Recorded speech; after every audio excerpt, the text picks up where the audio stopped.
Gentlemen, Crane Sport TV turi mu murenge wa Ruli akarere ka Gakenke aho twasuye gym ya Gira ubuzima bwiza iherereye mu gasantere ka Ruli ku muhanda ugana ku Bayehova.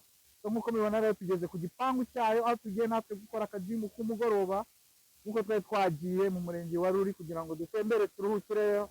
So ni umujyi umutera imbere bijyanye n'ibihakorerwa ubucukuzi bw'amabuye y'agaciro, ibitaho, imiverite. Rero buri muntu wese uri Ruli ntabwo yabura aho akorera siporo nyuma y'akazi akora.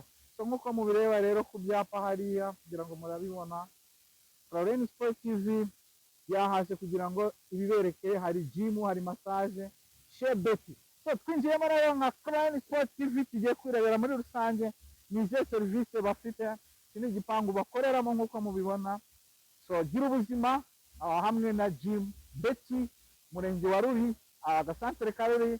Hano turafite umutoza ariwe ushinzwe gym tonic, muramubona ko yakoze umubiri, urabona ko ari fitness bimeze neza. So okay, tuje kubasura kugira ngo mutwereke ibyiza mwazanye mu gasantere ka Ruli.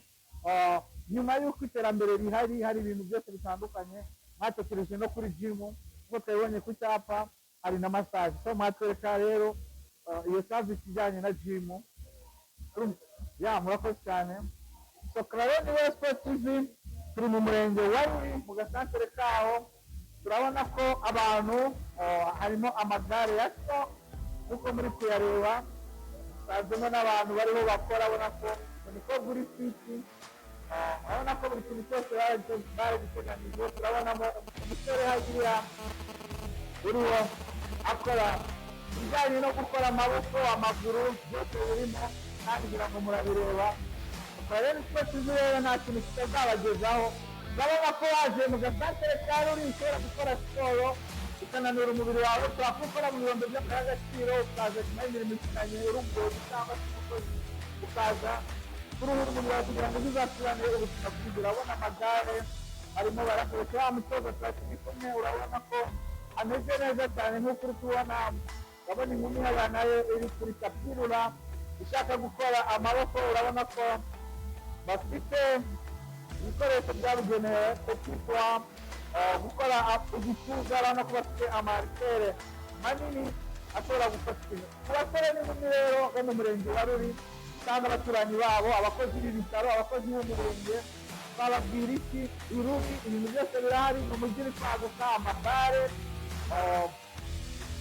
amahoteli cyangwa se izindi nzego mushobora kuza mukitunga ino gym ya Shebeti bakagukora massage, ugakora siporo n'umunaniro mukabikora, yaba umukozi wo kwa muganga cyangwa mu birombe by'amabuye y'agaciro. Shebeti yabatekerejeho ibazanira iyi sare ya gym. nimuze muyirebe ko ku muhanda uva muri arete yakabikaho tugusiga, waba uri n'umushoferi waharaye wajya gukora umubiri wawe mu gitondo ugasiga bimeze neza. muze mukore umubiri wanyu muri gym ya Shebeti ku muhanda uvara kuri parking ujya kujyaho ukabona icyapa kibikwereka.